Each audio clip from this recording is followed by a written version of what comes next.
Yahweh n'a dit qu'à mon santo là. Seigneur, m'apprécie, merci pour un moment favorable. Yahweh ezalaki na mabongisami na biso te kasi yo ndo établisaki moment oyo ekoyeba kokokisama oyo tokoyoka pense na yo oyo tokoyoka liloba na yo kati na esika oyo. Seigneur, na dédié instant oyo na se ya lobongo na yo tika ete bonzambe na yo emonisama mpe esala kati na biso. Yahweh tika ete liloba oyo ekobima na pokwa na lelo ezala liloba oyo ekoyeba koedifie peuple na yo, ezala liloba oyo ekoyeba korevolte peuple na yo po ete batelema bazwa lisusu makasi na koluka elongi na yo mosantu alola. Yahweh tika ete oyo nyonso ezokonfese monene na yo te ekanga bisaka mpe kende bisika bikauka ezwa kimia au nom puissant de Jésus. Yahweh molimo moko te ekotomba kati na esika oyo soki eza ya yo te. Seigneur, viens régner en seul maître en ce lieu. Dans le nom puissant de Jésus-Christ, nous avons ainsi que nous disons. Merci Seigneur Jésus-Christ. Merci. Alléluia. Amen. Alléluia. Amen. Oui, na kumisi lisusu nzambe mpona pokwa lelo. Nalobi ete nzambe apambolama lisusu na pokwa lelo parce que abongisi moment favorable oyo ntango toyokaka liloba na ye. Parce que la Bible nous dit la foi vient de ce qu'on écoute et ce qu'on écoute c'est la parole de Dieu. Alléluia. Bien-aimé tikete liloba pokwa lelo ekolisa kondima na yo liloba ya pokwa lelo erevolte yo bisika oyo lembaki bisika okomaki faible epesa yo makasi po ete omultiplie sur lolenge na yo ya koluka nzambe oyo andimi esalama na bomoi na ye. Alléluia. Bien-aimé, lelo lokola eza culte éthique biblique nalingaki tolobela thème oyo eza les œuvres misala. Pourquoi misala, bien-aimé? Parce que misala na yo ozosala na se na moi oyo bien-aimé Yahweh kofuta yo. Bien-aimé, soko ozosala misala ya malamu okozwa mpe mbanu nango ya bolamu. Soko ozosala misala ya mabe okozwa mpe lifuti na yo ya mabe. Alléluia. Parce que Bible elobi nzambe aza juste bien-aimé apesaka mutu azongiselaka mutu oyo azosala bien-aimé. Eza na mutu moko ta koloba ete alonaki mukokoli avocat mpe na nsima eboteli nzeta manga bien-aimé. C'est une chose qui ne peut pas se faire. Soki oloni avocat cela nzete avocat bien-aimé. Soko ozoluka manga wana ekoma eloko mosusu. Alléluia. Et nous allons ouvrir notre Bible pour lire la parole du Seigneur. Lecture oyo eza molayi mais nasepelaki kozwa 3 versets. Dans un livre à Josué chapitre 2, le verset 9 au 12e verset. J'ai lu la parole du Seigneur. Donc écoutez les mains.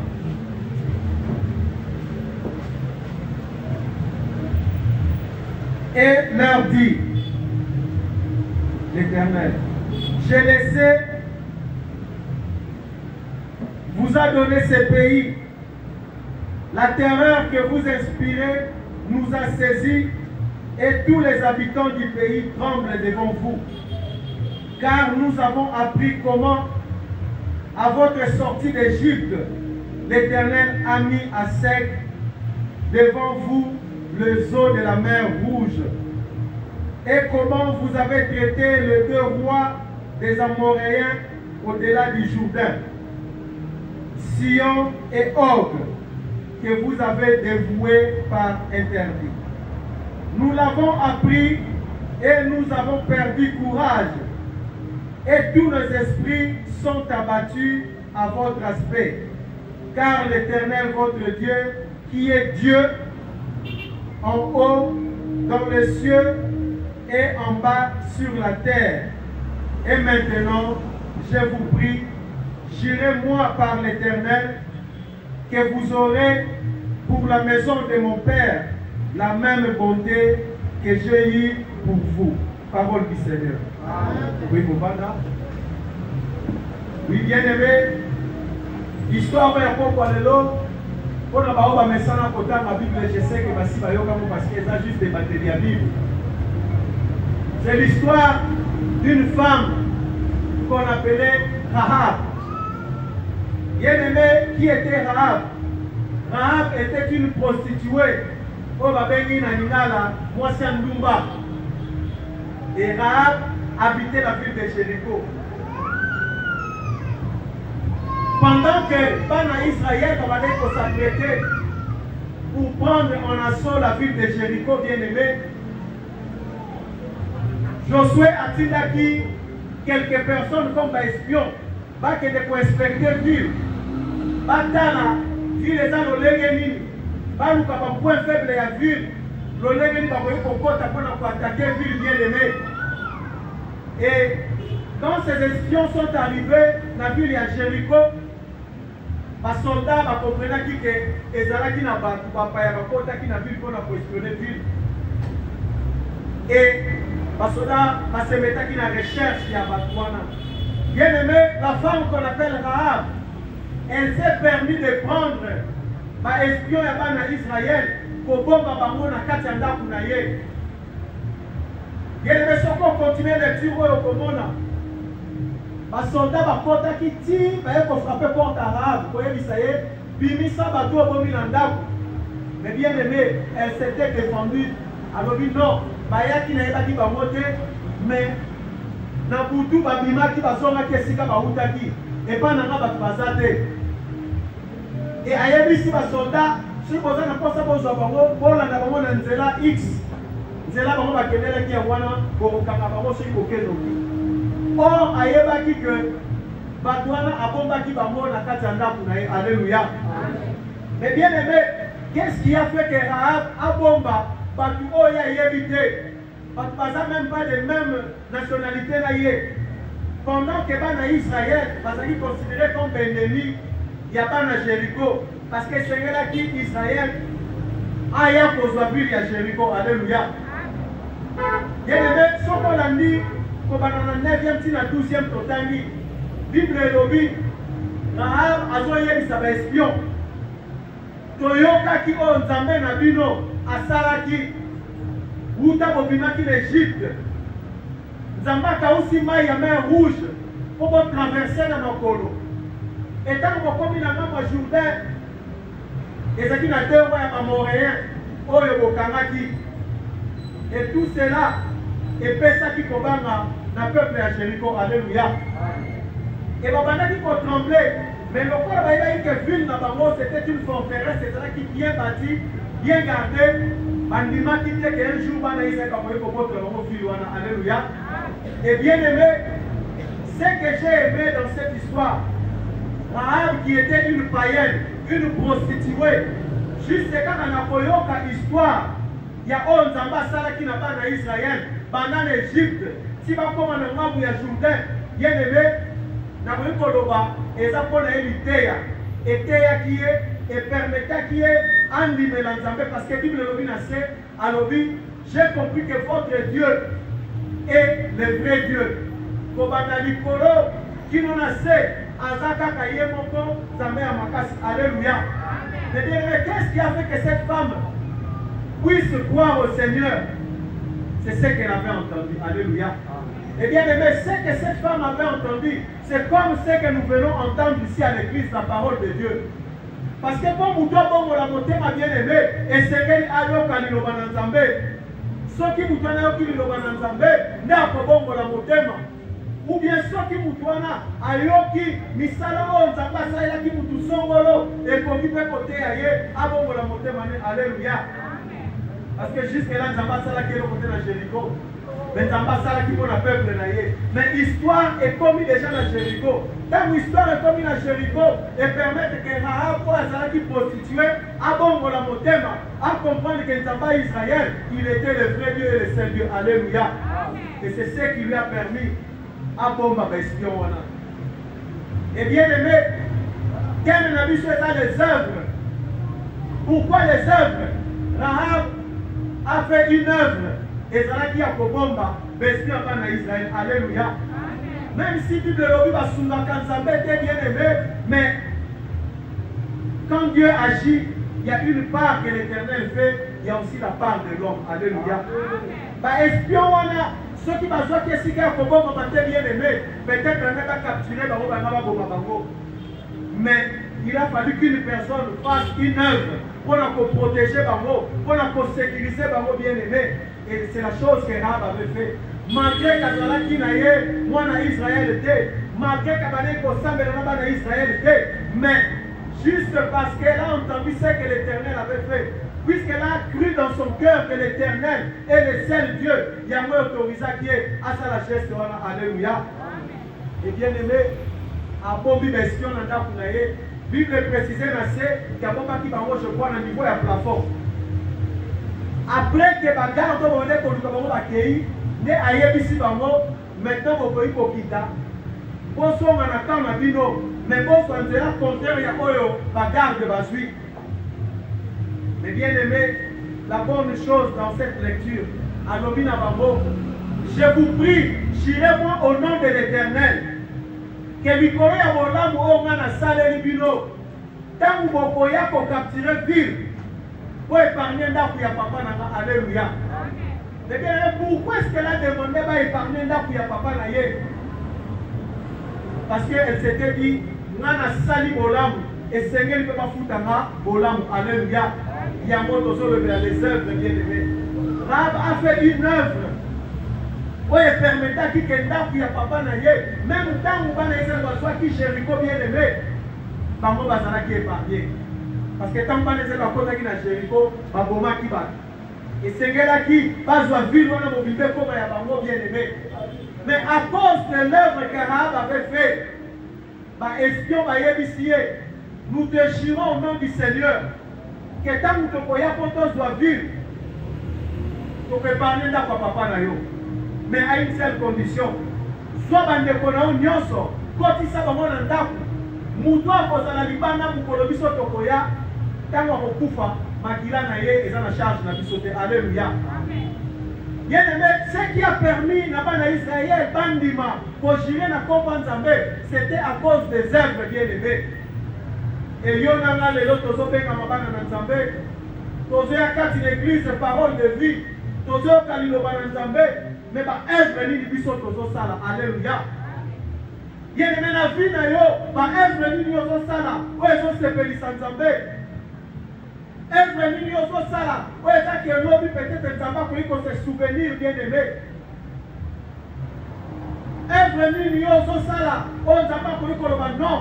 Pona mwana na lokola aliesa ki même mosali nanga lokola yambaka basali Nzambe na ndaku na ye lokola sungaka babola esengeli kapena kota bitumba na ye. Alléluia.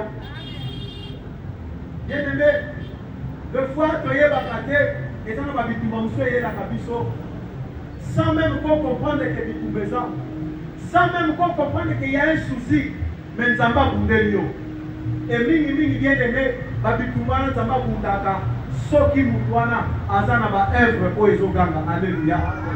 Il y a un bien aimé dans la vie d'un chrétien, d'une chrétienne, et Seigneur na yo opposa kaba œuvre, ou opposa la marquer dans monument de souvenirs. Tant nous avons apporté le monument de souvenirs, il se souvient, il se dit, frère Plamedi, Asuma Kalabola, il y a un Seigneur na kota bitumbanaye. Alléluia. Et généralement, biso to kanisa ka bitumbeza na kaka, so comme on dit bien que betio la malade aussi la tête, bana bazobela, on moni que ma problème aussi batté de comprendre que ça la bitumba bien aimé. Non, bitumba muso yaka inaperçu bien aimé. Tu ne comprends pas qu'il y a une bataille qui se passe, mais Nzamba zo kundela yo, Nzamba zo longi sans que tu ne le saches. Alléluia. Mais bitumba on a bien aimé pour longango et c'est que nous opposer ma bonne œuvre bien aimé. Et tant que chrétien, et tant que moi dans Nzambe, quelles sont tes œuvres bien aimées? Parce que même ceux qui Nzambe ont jugé la œuvre na yo, il y a même bakamokili, bao baza pemeli na yo, eux aussi vont juger tes œuvres bien aimées. Que yo kaka témoignage à batu mususu. Alors non, on a fait un Plamedi en tout cas, ça me fait encore d'alikambouana. Pourquoi? Parce que la personne se souvient de ce que le frère Plamedi fait. Il y a moi à intercédé par Nzambe en faveur de la frère Plamedi. Je crois la dernière fois que Nateyaki n'a levé sur Pierre, pour l'église et qui pour intercéder pour la Pierre. Quel était l'attachement de l'église envers Pierre? Pour abonder la bonne Pierre bien-aimé. Tout le monde a qui Jacques va vomir, va intervenir. L'église n'a pas prié, mais comme il a tout à Pierre, va abonder les bien-aimés. Mais Nicolas va œuvre na yo. Nicolas misala na yo sala na sena moi o bien-aimé. Au koki kolonga bitumba. Nicolas va bonne œuvre na yo bien-aimé. Zamba koki kopambola yo. Nicolas va bonne œuvre bien-aimé. Mutu meko iko sai lo bolamu. Alléluia. Bien-aimé na bona batu. Basimba lipamboli oyo asenga kite, aluka kite, mais mutayebi si alobi. C'est pour la kimia. Alléluia. Ce sont des réalités. Mais pourquoi est-ce que Moutana veut tout disama aya kosungayo? Pendant qu'il ne sait même pas c'est quoi ton problème. Pendant qu'il ne sait même pas est-ce que aux amis, est-ce qu'aux anango, mais Moutana n'est tout disami après ça yo bien. Mais pourquoi? C'est peut-être parce que à mon amour dans la poli. C'est peut-être parce qu'à mon agayo, aux anango Moutana moko ya kosunga. Peut-être à mon akayo, au kabaka, peut-être à mon akayo, au sambelaka. Tu as un bon comportement. Il y a moi qui pousser mon passe à l'eau. Alléluia. Et l'élo, je m'adresse précisément aux femmes. Bien que c'est une prédication qui concerne toute l'église. Mais le rôle les hommes, moi, je me suis inspiré à Rahab. Pourquoi? Pour comprendre, même sans moi si tu peux arracher la bénédiction. La bénédiction n'est pas seulement pour les hommes bien-aimés. Même yo moi si on peut aussi par les pamboli, ouais pamboli libota na ngo biba. Alléluia. Bien-aimé, il y a des femmes. Oh ba bongisa mabota na bango. Il y a des femmes ba bongisi famille mobiba. Et l'autre homme on a première ministre, c'est une femme bien-aimée. Et sa famille est bénie à cause d'elle. Mais qu'est-ce qui a poussé au président à tuer le premier ministre bien-aimé? Bien que nous ne le savons pas, mais puis surtout moni et l'autre est salami. Patamaïle est basake belé. Début dans la politique, il y a eu un combo à belé à mailler les mots basali. Mais pourquoi est-ce que le président s'est basé sur elle bien-aimé? Peut-être que dans les lots, comment on passe à la président, oh, il y a mon président récompensé. Alléluia. Les œuvres bien-aimés. À ça, la ministère, il se fait que le ministère est si Sala, a tika témoignage, bien aimé. C'est ce qui a fait que va faire confiance à Coco, ma première ministre, les œuvres bien aimées. Mais yo, nanga, ma œuvre ni to Sala. Et l'homme connu, il y a motu ya to Sala, où est pour qu'on pousse mon passage là au bolam bien aimé. Et l'homme connu, il y a motu ya au Sala, où est pour qu'on pousse mon tout à se souvenir na yo bien aimé. Les œuvres. Misala mes amis bien-aimés. Et Misala sont totali, ils ont englobé sur le comportement, l'éducation.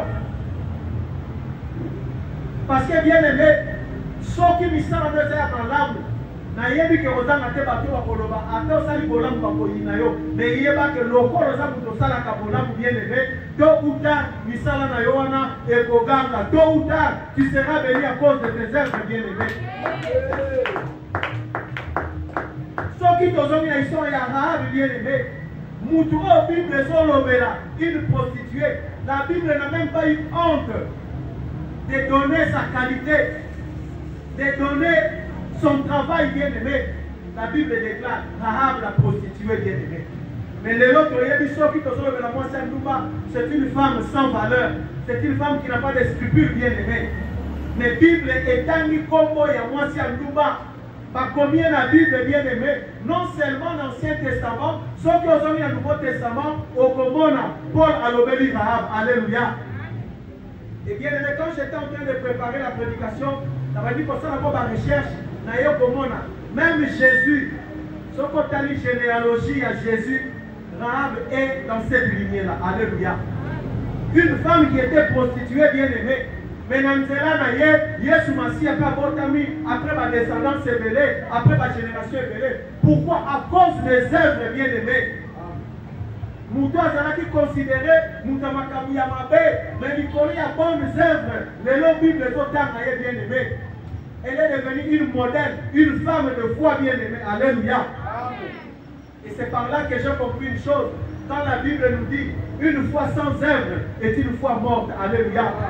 Rahab avait l'information que l'Éternel a soumis à Israël. Rahab avait l'information que Nzambe a fait à Israël un miracle. Rahab avait l'information que Bana Israël va neutraliser qui deux fois dans le nombre de Jourdain bien-aimé. Rahab avait l'information que Nzambe a fait ça qui vit dans le pays de Jéricho, dans le Bana Israël. Et après avoir reçu cette information bien-aimée, et quand ici qu'on dit Makati naïe. Mais la foi ne suffisait pas bien-aimé. Ceux qui a posé qui œuvre était bien-aimé.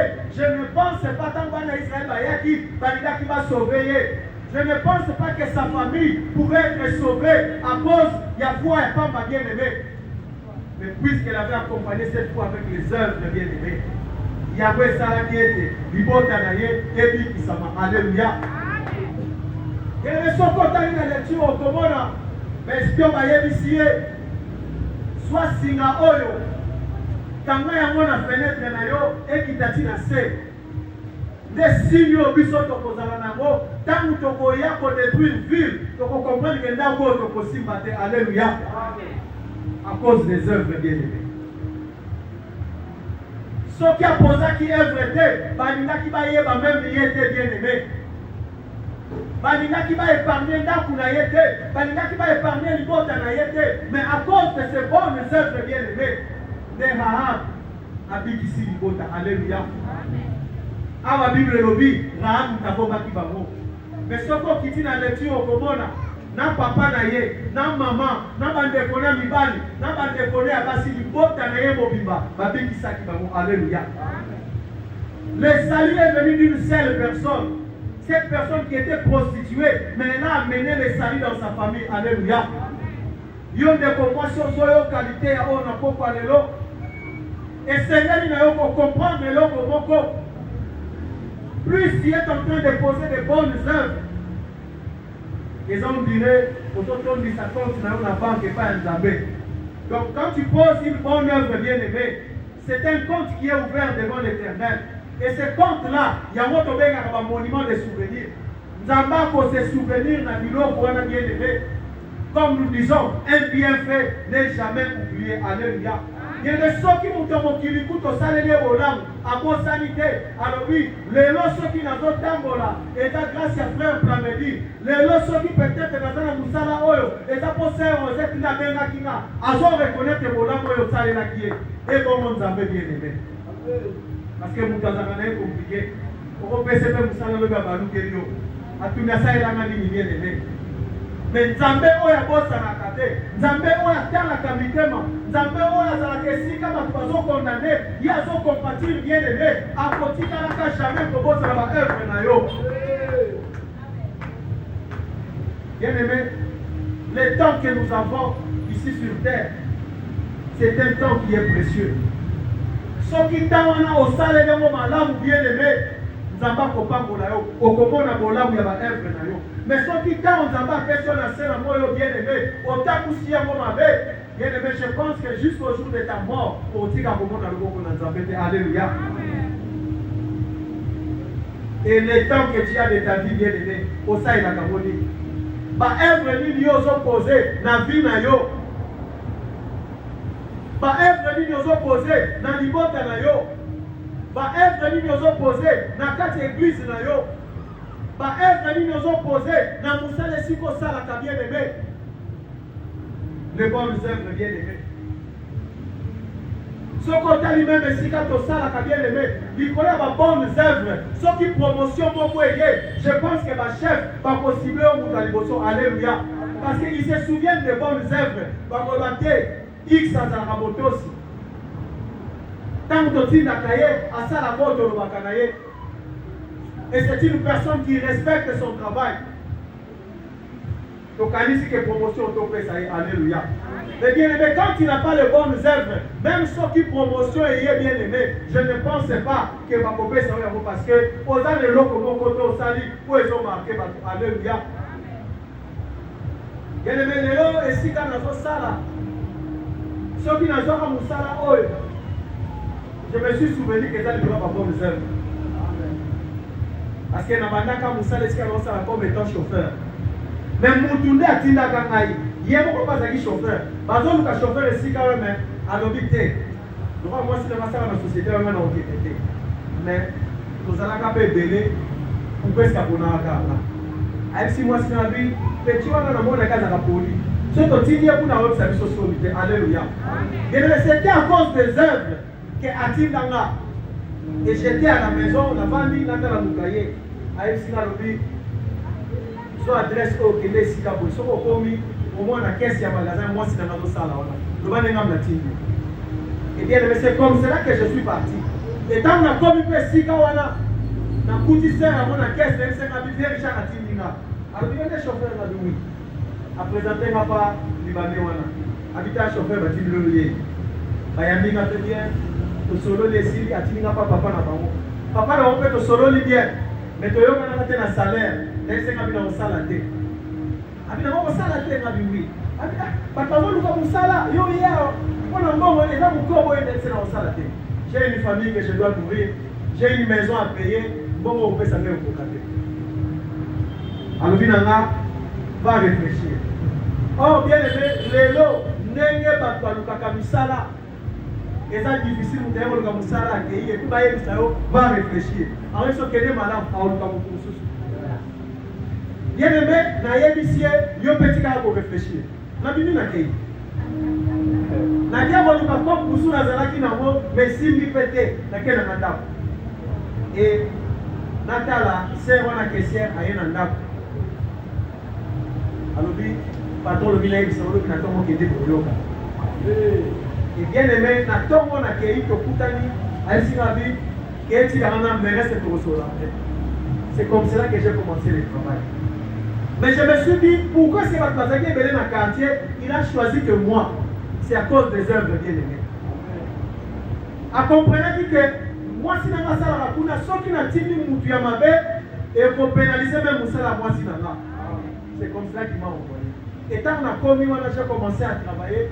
Un jour, le monsieur est venu laisser sa femme au travail. Quand on a commis, dans un mois, Libanais a quitté avec lui, monsieur Richard, attends.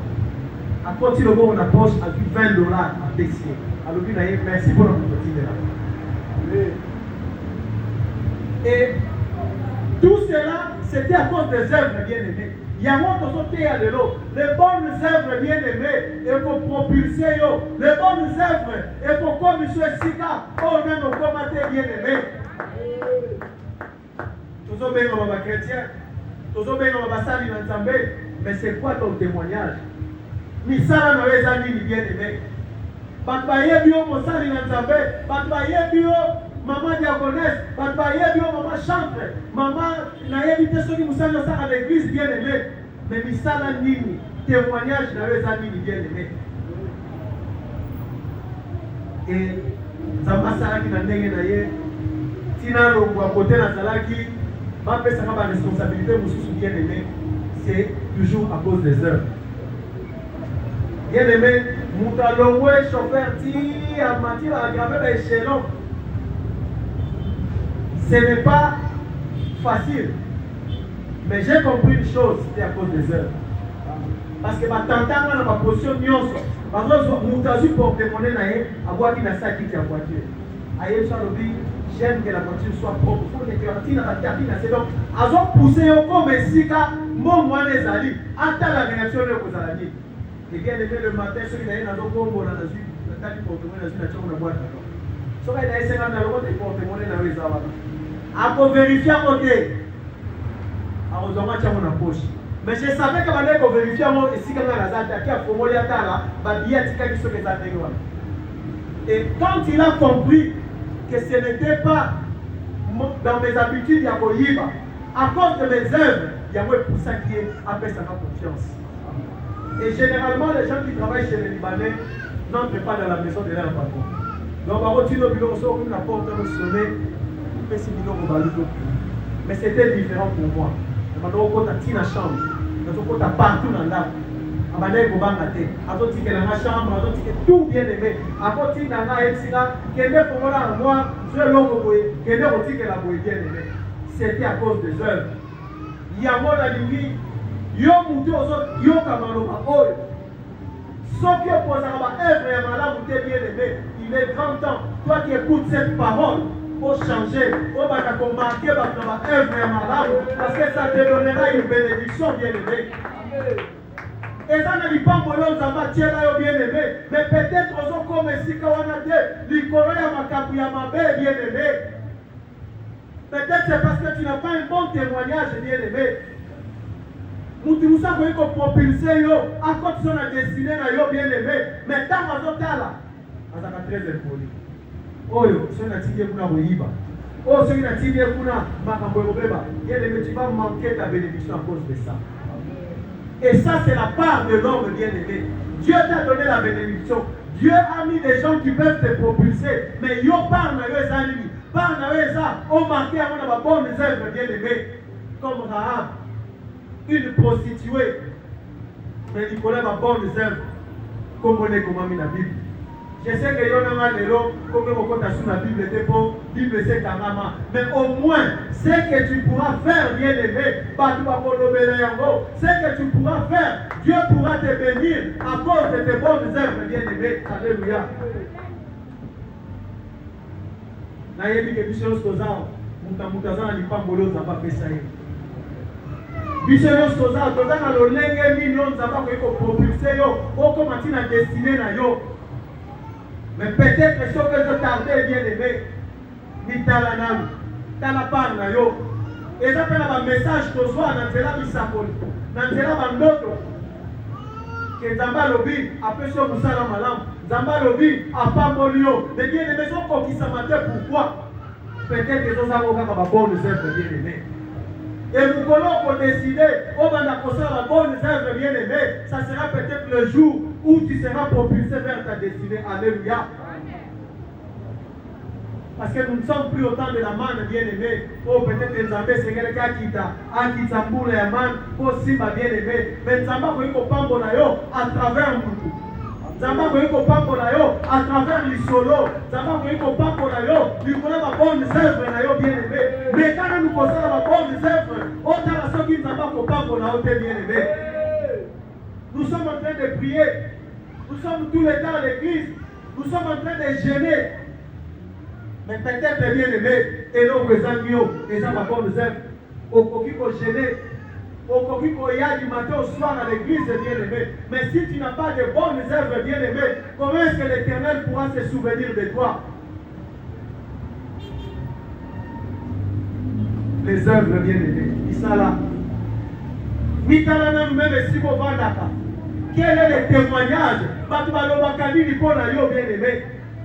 Jésus, pour toi, Zala qui nous a fait, avant d'ici, ma disciple, à tout le monde, est-ce que Yesu a quitté son Yazanan? Est-ce que Yesu a quitté son Yazanan? Bien-aimé. Mais pourquoi est-ce qu'il a demandé aux disciples? Il voulait entendre de ses oreilles. Et après avoir retourné dans la disciple, il a aussi demandé aux disciples. Et comment on a vu nos Nazanan? Il voudrait savoir ce qui va comprendre. Il voudrait savoir ce qui va être posé. Alléluia. Rahab bien-aimé, l'icône a l'isolo kakabayoka qui makamuzamba saïda qui va na Israël. Akaousi main rouge pour bakati sa makolo bien-aimé. Après si bango deux rois, oyo bango babomaki pour récupérer le territoire na bango. Et même Rahab a dit que cible, il y a suivante cible, et ça Jéricho. Alléluia. Parce qu'à l'odeur de la Bible, à l'odeur de la Bible, il n'y a pas de ville à Jéricho. Il n'y a pas pourquoi il s'agit Jéricho. Mais dans ma solo, il y a dit que vous avez sans pitié envers Micho. Mais je vous prie, au nom du Seigneur, gênez-moi. Que vous avez dit ça, n'a pas papa n'a. Et bien aimé, espion Israël, Jiraki parce que Bamona qui va œuvre ya Salaki. Bamona qui geste ya posaki, Kobomba Bango bien aimé. C'était un risque. Parce que ceux qui va Kangaki, Batouana Naye, n'a Batouana Bangaba Bomabamo. Mais elle a accepté les risques. Andimi na ye, ceux qui aussi maté, et si maté, mais moi je vais poser ces gestes, je vais faire cette œuvre au profit de ces dieux-là, des dieux que je ne connais pas, des dieux que j'ai entendus. Raba ibaki nzambe wana te. Mais likolo ya koyoka kaka, epesaki ye kondima. Et likolo ya kondima, abakisi misala. Alléluia. Yene peut-être tozala na kondima, soki papa alobi na yo, nzambe atalisi bokombo odi, amen papa ekokisama. Amen, oui. Mais etikali eloko moko. Otie kondima ke okokisama. Sala misala. Sala misala. Imaginez tu fais un plamedi, Azam Élysée, Zamba Élysée, frère plamedi n'a pas moli aux autres que des liboso. Abi loko la Zamba pas moli là, donc ça sur le côté n'a pas dans ndabu, dans autres c'est pas moli.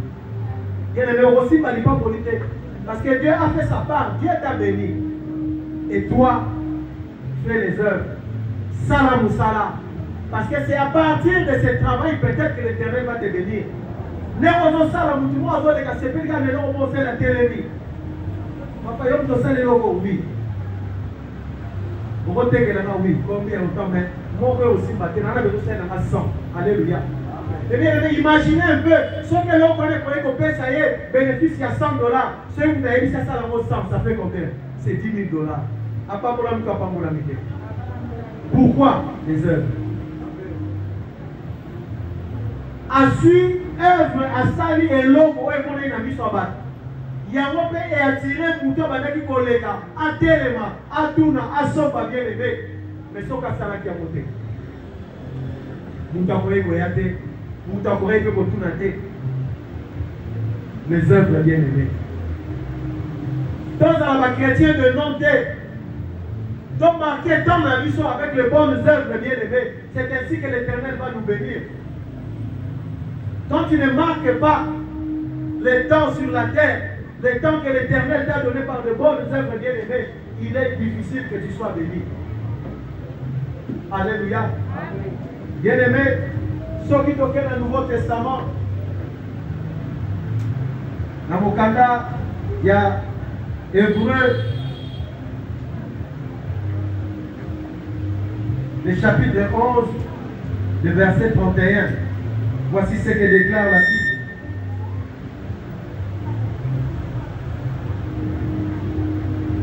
La Bible dit, c'est par la foi que Rahab la prostituée ne périt pas avec les rebelles, parce qu'elle avait reçu les espions avec bienveillance. Alléluia. Bien aimé, est-ce que tu peux imaginer, depuis l'époque, il y a Josué, si Jésus a eu, Jésus a vécu, Paul a dit qu'il y avait mis comment. Paul a obtenu sa témoignage à Rahab. Et puis, c'est que j'ai aimé vivre le comité. Malgré tout ce temps, mais Paul parle de Rahab la prostituée. Bien aimé, comment est-il dans la Bible? Ça fait combien de siècles depuis l'histoire où on est là? Lélo, Rahab a un modèle, Oyo. A un exemple, Banabasi pour Kolanda. Même Bishop ne va mettre pour Kolanda. Bible le dit à cause d'avoir reçu les espions avec bienveillance. Œuvre Oya Pozaki, Yahweh Saliete, comme on a eu, et dans la gravée de la Bible bien aimée. Alléluia. Même ceux qui Bible, et le dit suite, il y a vu naïté, mais j'espère qu'elle a été bénie après être sauvée. Alléluia. Quand la Bible dit, il y a de l'espoir pour ceux qui vivent. Le roi de Jéricho va Koufaki, mais il y a un libota, il y a un tikala qui n'a pas de sinon ils ont été bénis. Alléluia. Il y a un bien aimé. Bishop et la tour, la bishop, donc poser la bonne œuvre. À cause de ces bonnes œuvres bien aimées, ça va pour pas pour la bishop. À cause de ces bonnes œuvres, ça va pour se souvenir la bishop. À cause de ces bonnes œuvres, nous ne pouvons pas pour ça et pour l'âme bien aimé. Et pour les femmes, c'est votre moi. Rahab a la paix inspiration pour la vie. Parce que vous pouvez ramener une bénédiction dans votre maison. Vous pouvez ramener une bénédiction dans vos vies. Vous pouvez aussi ramener une bénédiction pour les autres, même pour cette église, à cause de vos bonnes œuvres bien aimées. Parce que bonnes œuvres na yo et vous pouvez causer l'évangélisation bien aimée.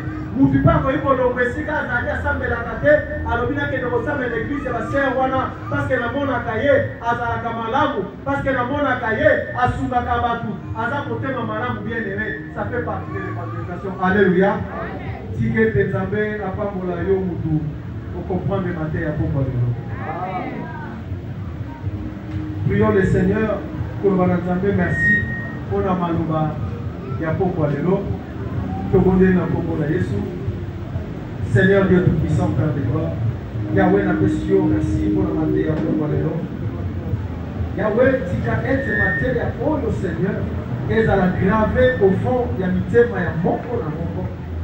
Yahweh, tika ete l'histoire ya Rahab, et à la inspiration pour la puissance. Et si quand on est capable de proposer ma bonne œuvre, Seigneur, à cause de ce témoignage de Rahab, on est capable de proposer ma bonne œuvre, Seigneur, dans le nom puissant de Jésus-Christ. Amen. Amen. Papa pour la biso. Nous sommes ici dans le repas à papa pour la suite. Amen. Nous avons papa. Nous avons passé à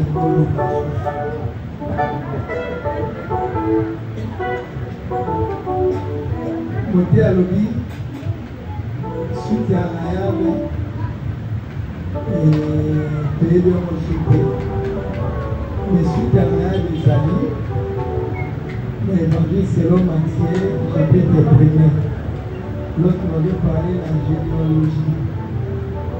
Donc, Boaz de Rahab. Boaz de Rahab. Donc, Rahab, il a aussi Boaz, il a quand même Rite. Rite, il y a aussi Isaiah, et il y a aussi David. Et demoni David, c'est ce qui dit, et on a Joseph, demoni Jésus. Amen. Dans le niveau de récompense, à cause d'une bonne aide. Jésus a élevé à dignité, assis à la droite de paix, à cause des aides. Et ça là. Jacques a dit, montre-moi ta foi, moi je te montrerai mes œuvres avec la foi. Parce que foi, tout le monde est en côté. Mais ça là, tout le monde. Pour ton dima, il faut tout le monde aimer ça là. Amen. Et c'est très très important. Les enfants pas pour la montée, pour un message qui est il y a beaucoup de l'eau. Pour la zone où il y a salaire et sali. Romains 4:4, c'est lui qui fait une œuvre, le salaire est imputé. Il le dit, fais toujours du bien. Apprêtez toujours aux pauvres. Tu auras un salaire. Avant les œuvres, voilà, et comme nous avons là, il y avait autant de salaires, deux ans, ensemble. La parole des âmes pour la montée à jouir et la personnalité, il y a Rahab, le roi de dans le mois de mars, pour la montée, c'est un mois si haut. Alors la femme est aussi le membre de l'église. Alors l'église, Dieu attend aussi de bonnes œuvres à l'église. Et lorsque tu pratiques en haut, et tu commandes en Zambé, le coup de raison n'est pas en Zambé. Pour vous sembler libéré, pour vous gêner libéré, ils ont un problème. Mais si vous avez madame Wezate, c'est que le sacrifice de nos soins, ils ont la tinate. Ils ont la tinate. Maintenant, il y a des gens qui prennent un peu pour l'eau.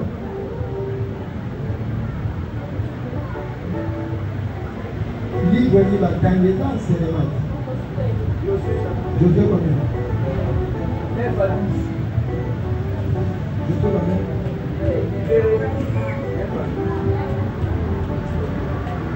je suis de 9 à 10 à la douche.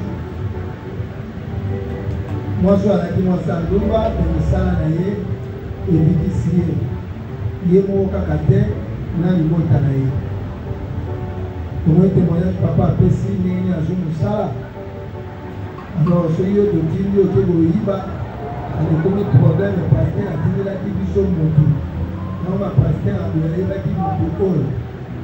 Néni a dit la division. Et donc, témoignage, la division, l'église est au Bobé, Bakaka Bonayo. Amen. Baby. Et puis, tu auras été, tu vas aujourd'hui s'arrêter pour rencontrer une chose, tu auras notre mérite. Alors, tu auras été. Mais mon salaire est malade, mais mon tout le pambo l'église et le pambo la mission. Amen. Dis-moi que tu as mon salaire malade. Tu dois te lever dans mon gloire à Jésus. Le salaire est dans mon gars, le salaire malade, la kisete. Zara fidèle na mobali na yo na mwasi zara na misala ya malamu na bana toza bapara mosusu balingi bana te misala ya mabe alors misala na ye monana na bato nyonso na bisika nyonso na place ya mosala po bakonfie oyo baresponsabilité ekozala lokumu mpo na nzambe mpe mpo na bato nyonso. C'est le moment de la bénédiction, c'est le moment des offrandes. Ici, pour prendre l'eau, pour poser les âmes.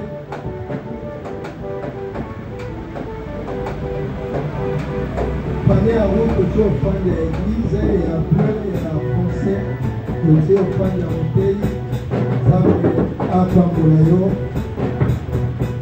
Soyez bénis, soyez bénis. Zame à Pambolayo. Gloire à Jésus.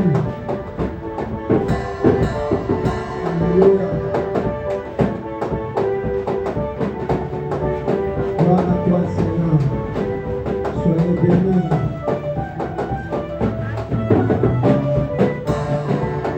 Il donne à celui qui donne avec joie.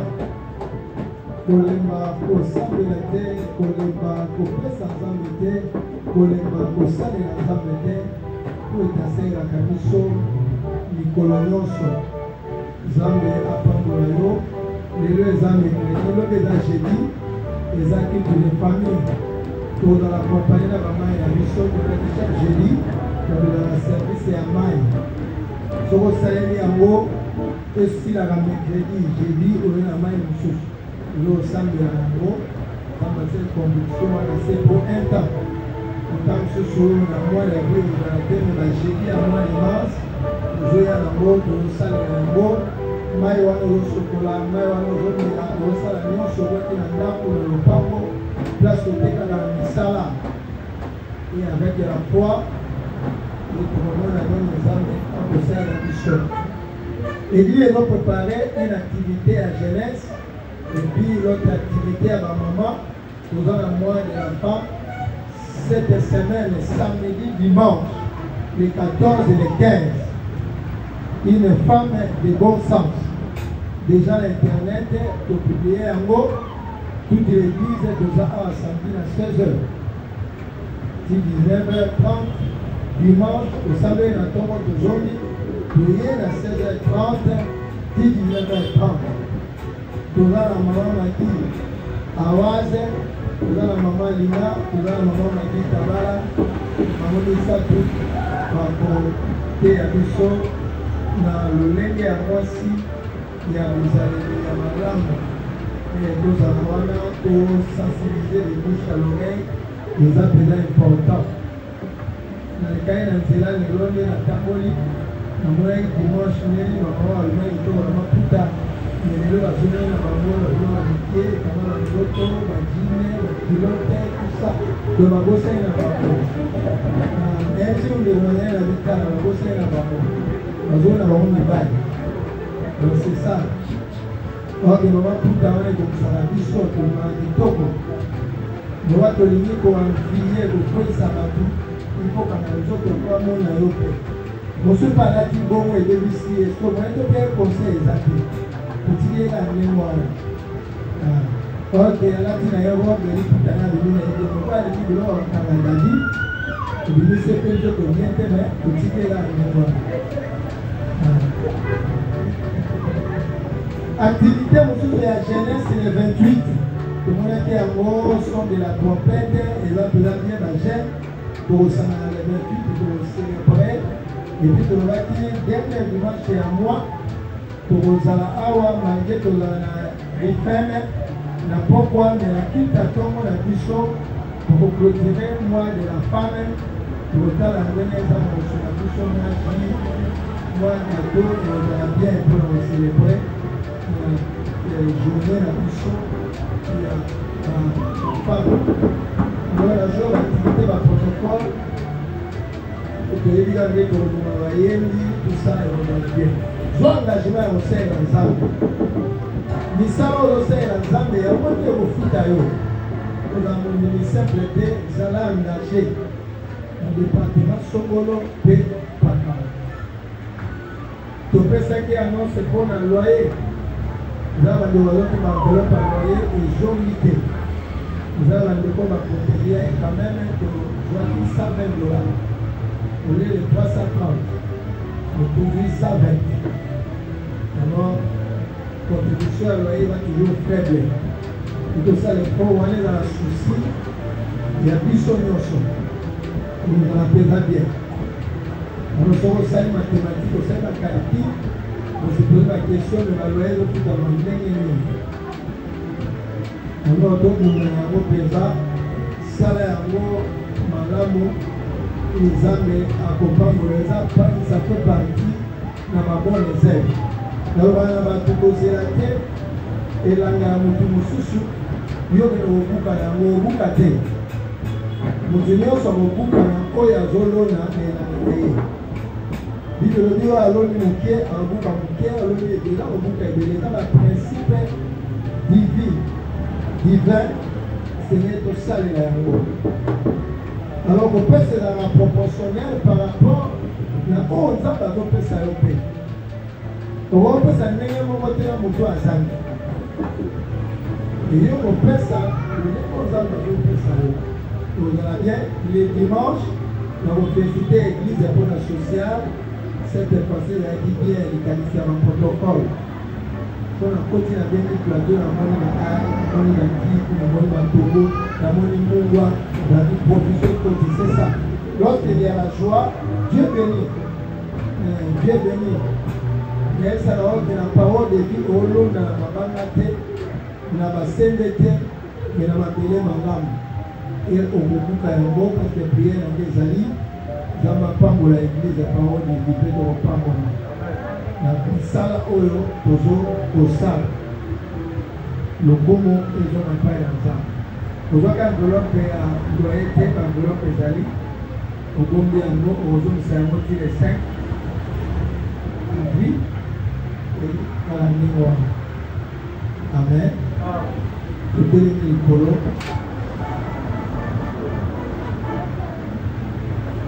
mpona Kelvin soki nzambe alingi amona lobi alabima lelo tokomaki na retard totonga luka mbongo basengaki.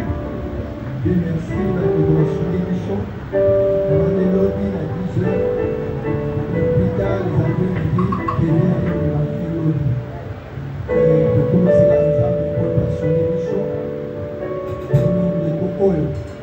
Amen. topesi nzambe merci oyo abandaki pasukisi na biso loba ete nzambe osunga ngai nazala mwasi ya misala ya malamu nazala mobali ya misala ya malamu po ete kati na misala ya malamu nde nzambe yo pambolaka. bondela kolanisama liloba oyo ya pokwa na lelo kochange comportement te po ete moto aza pembeni na yo aza moto ya misala ya mabe comportement ya mabe te yo tikala yo bamona oyo yomba likambo te me nzambe alola ye nde akopambola yo. nzambe alola ye nde akochange ntina yo. Bible faites toujours du bien.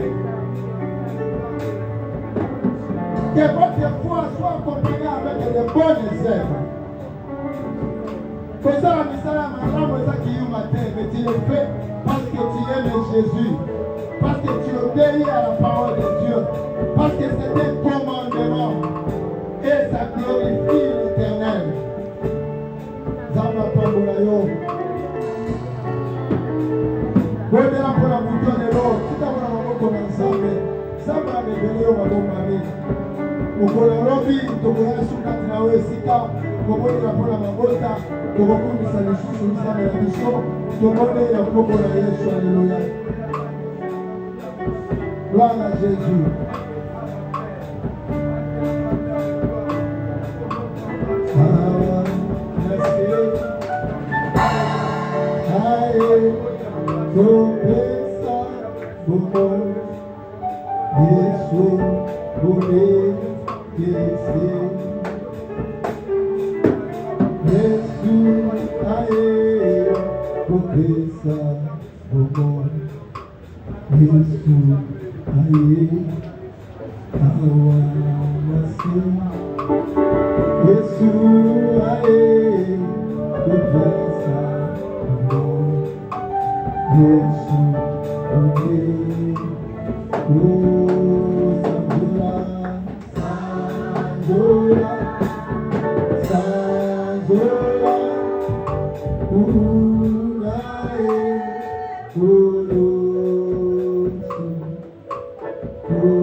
Tuzala etonga ya basi pe ya mibali ya misala ya malamu. Tuzala basali ya misala ya malamu. Tuzala bana na nzambe ya misala ya malamu. Misala wana nde ekongengisa misala nyonso tozali po ete bato bamona pole. Yango te nkolo Yesu sala biso bato ya misala malamu elokumu ekozonga epai na yo sa pambola moteya ya pokwa lelo zongisa ya mingi kati na ye oyo ebimi, pambola mwasi na ye, pambola bana na ye, pambola misala na ye. Akokozala moto ya misala ya malamu alingama na bakonzi na ye afin ke yawe oyo Dieu amata toujours na kolo mpe lokumu ekozonga epai na yo sa. Tika ete kimia na yo oyo mokili epesaka te, yo nde opesaka yango. Ezala partage na biso lelo lobi pe libera na libera. Nzambe otanisaki nga toza na mwa ya mars, totikali na quelques jours mpona bamama oyo nyonso baza na posa ya bana. Merci yawe mpona témoignage. Eza na bandeko mibale deja batatoli ete baza na bana oyo batikali yawe bazwa bana ke tokotatola yo Nzambe. Moi de la femme mwasi azawana po ete abota afante po ete mokili etonda loboko na lobeko na yo ekokisama. Tika ete Nzambe ya miracle bao baza na poto bao baza na kongo yawe pesa bango bana etokotatola yo na kombo na Yesu tolobi amen. Tobete Yesu na kombo ya Jésus. Nzambe apambola yo na 23 tena na prière en ligne. yo osala droit de kota priere en ligne